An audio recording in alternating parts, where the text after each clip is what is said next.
Hello दोस्तों, आप सबका स्वागत है अपने चैनल टूर में। दोस्तों नाइपर जेई 2020 से रिलेटेड एक नोटिस आया है। तो ये दोस्तों काउंसलिंग में आपका क्या प्रोसेस होगा, क्योंकि यहाँ पे आप सबको पता है कि कोरोना की वजह से जो अब काउंसलिंग हो रही है वो जूम ऐप के थ्रू या दूसरे ऐप के थ्रू हो रही है। तो इसके बारे में बहुत से कैंडिडेट्स अभी तक नहीं जानते हैं कि कैसे होता है। तो उनके जो मेरे पास काफ़ी मैसेज आया है कि इसके बारे में जो डाउट है वो यहाँ पे क्लियर कर दिया जाए। तो दोस्तों आज का वीडियो इसीलिए है कि आपके एग्जामिनेशन होने वाले हैं। और दोस्तों एक चीज़ और कि जो टेस्ट सीरीज़ है दोस्तों उसका प्राइस बहुत ही कम कर दिया गया है, 200 कर दिया गया है। मेन मतलब ये है दोस्तों कि ये जो एमसीक्यूज़ हैं, जो आपको 10 टेस्ट पेपर मिल रहे हैं दोस्तों, इनको ज़रूर लगा के जाइए। और सबसे बड़ी खासियत दोस्तों यहाँ पे टेस्ट सीरीज़ की ये है कि अगर आपने पहला टेस्ट सीरीज़ किया, उसमें मान लीजिए आपके वहाँ पर कम मार्क्स आते हैं, तो दोस्तों उसी टेस्ट सीरीज़ को आप फिर से रिन्यू करके फिर से लगा सकते हो। तो उसको एनी टाइम लगा सकते हो, कहने वाला दोस्तों एग्जामिनेशन के 2 दिन पहले भी लगा सकते हो। तो इस तरह करके जो आपके 1000 एमसीक्यूज़ हैं वहाँ पे वो तैयार हो जाएंगे आसानी से। तो दोस्तों इसलिए मेरा कहना है कि ये टेस्ट सीरीज़ ज़रूर आप लगाइएगा। और आपको पता है कि जो हमारी वेबसाइट है www.estudycard.com, तो वहाँ पे अवेलेबल है। और इसका प्राइस दोस्तों मात्र 200 रुपये रख दिया गया है कि आप इस टेस्ट सीरीज़ को लगाएं। बिना टेस्ट सीरीज़ लगाए दोस्तों मत जाइएगा। काफ़ी क्वेश्चन इसमें से आपको मिलेंगे, क्योंकि काफ़ी अच्छे क्वेश्चन यहाँ पे रखे गए हैं। तो चलिए दोस्तों ये देख लेते हैं हम लोग यहाँ पे काउंसलिंग के बारे में जो नोटिस आया है। दोस्तों यहाँ पे लिखा जा रहा है, all the candidates of NIPER JEE 2020 are hereby informed that in view of the present COVID-19 pandemic, the NIPER Joint Counseling Committee has decided to conduct online counseling for admission to different masters and PhD programmes. तो दोस्तों यहाँ पे जो NIPER joint counselling committee है उसने decide किया है कि वहाँ पे जाके, जहाँ पे भी आपका वेन्यू होगा वहाँ जाके इस बार नहीं कराई जा सकती है। मतलब कि वहाँ पे जो सोशल डिस्टेंसिंग है वो वहाँ पे फॉलो नहीं किया जा सकता है। तो दोस्तों इसीलिए आप घर बैठे ऑनलाइन काउंसलिंग के थ्रू ही इस बार करेंगे। जो बच्चे भी यहाँ पास होंगे तो ऑनलाइन काउंसलिंग होगी, वो भले एम फार्मा के लिए वहाँ पर कर रहे हों, मीन्स नाइपर एम फार्मा के लिए या आपका पीएचडी प्रोग्राम के लिए। In view of this the application are advised as since in the online counselling it is not possible to verify all original documents submitted by the student, it is decided that all the applicants. दोस्तों यहाँ पे लोग ये कह रहे हैं कि जो ऑनलाइन काउंसलिंग होगी तो वहाँ पे वो जो डॉक्यूमेंट्स हैं उनको वो वेरीफाई नहीं कर सकते हैं। ठीक है, तो उसके लिए यहाँ पे कुछ इंस्ट्रक्शन दे रहे हैं that all the applicants who have uploaded their educational certificates, जिन्होंने अपने एजुकेशनल सर्टिफिकेट्स वहाँ पे अपलोड किए हैं फॉर्म भरते समय, who belong to OBC, SC, ST, PH, EWS category and uploaded the certificates of this concern along with NIPER JEE 2020 application form are required to submit an notarized affidavit in original of this concern।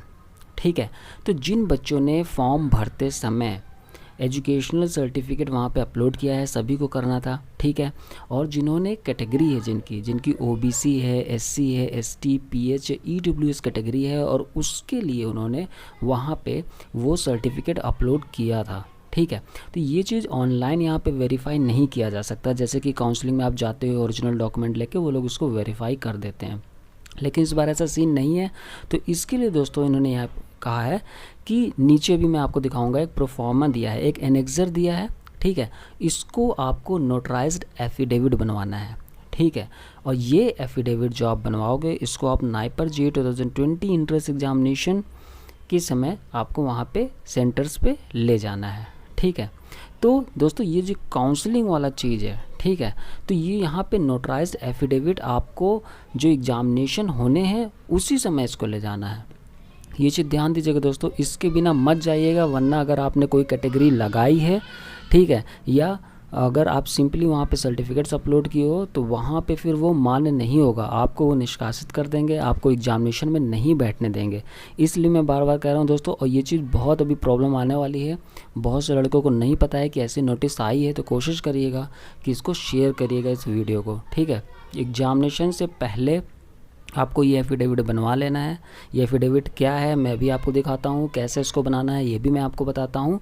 ये affidavit बनवाना है और इसको जब आप examination में जाओगे तो अपने सेंटर में इसको साथ में लेके जाना है। ठीक है, सेकंड पॉइंट है दोस्तों, whose final year semester examination have not been conducted by their respective university या इंस्टीट्यूशन और whose final year semester result have not been declared yet will be allowed to participate in the NIPER JEE counseling scheduled to be held in the first week of October.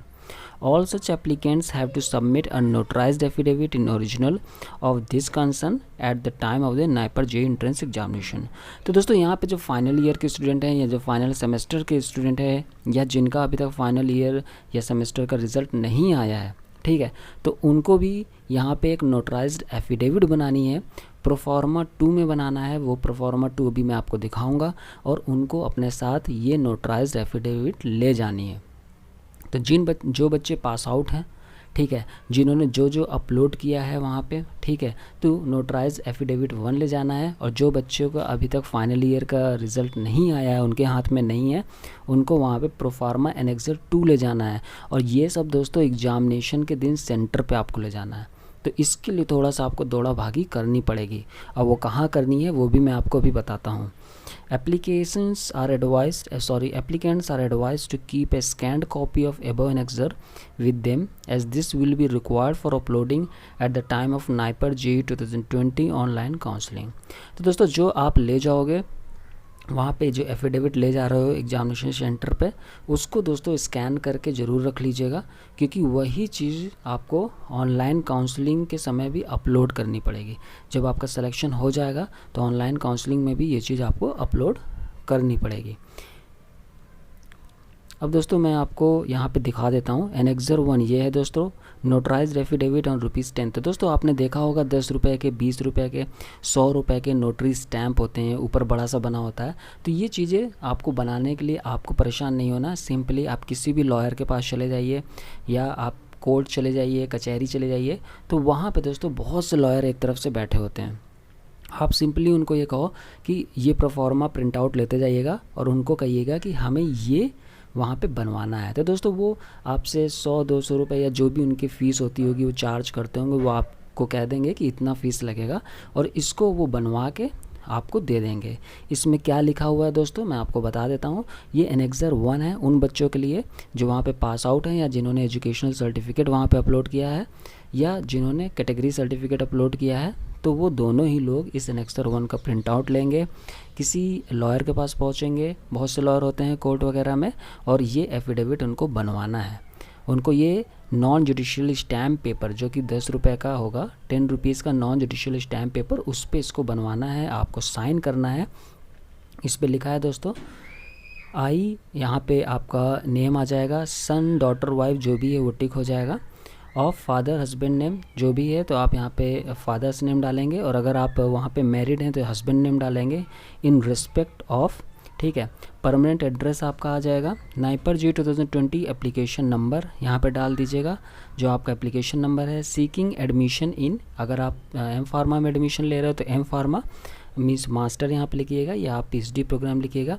Eight hereby solemnly affirm under oath and gives undertaking that my above mentioned name and address is true and correct।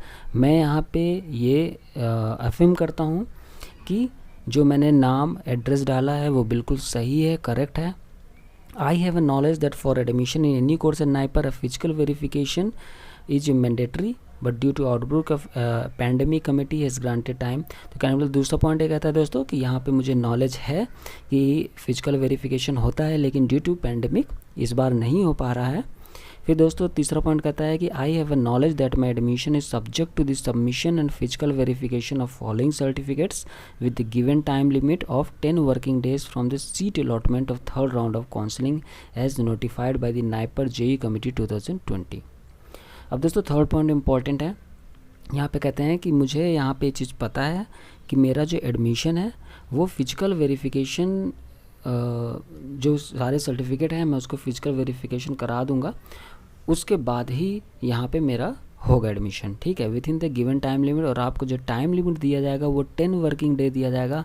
मान लो third round of counselling वहाँ पे हो गई, उसके 10 दिन के अंदर आपको सारे वहाँ पे फिजिकल सर्टिफिकेट पहुँचाने ही हैं किसी भी हालत में। Date of birth certificate, marksheet of last attendant examination, certificate claiming reservation, other document mention in the information brochure of NIPER JEE 2020। I understand that till the time I submit above mentioned certificate for physical verification, my admission shall be treated as provisional admission।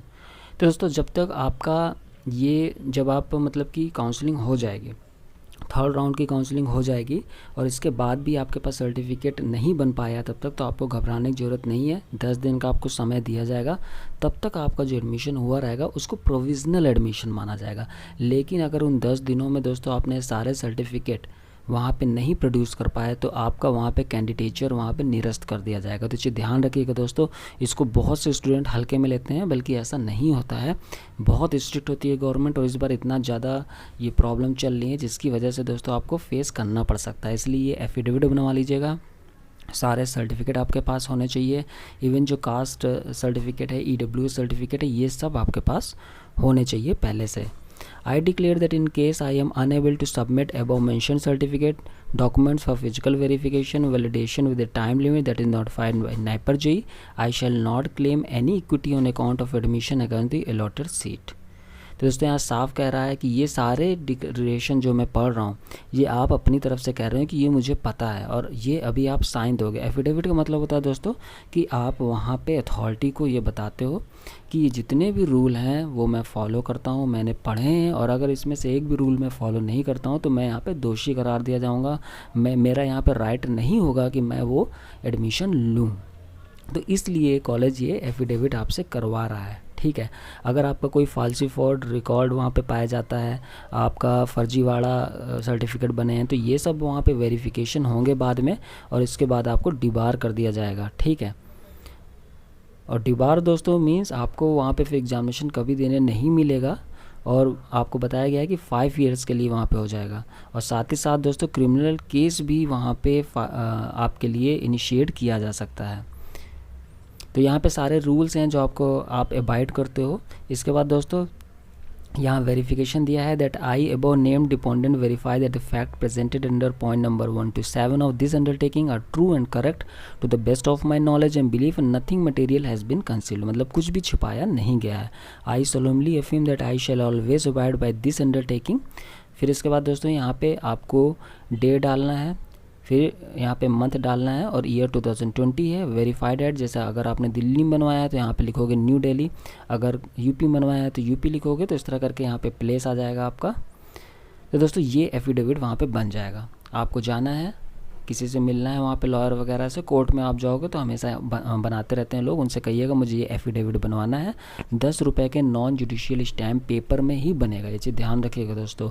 एक अलग से paper आता है जो उनके पास होता है non judicial stamp paper.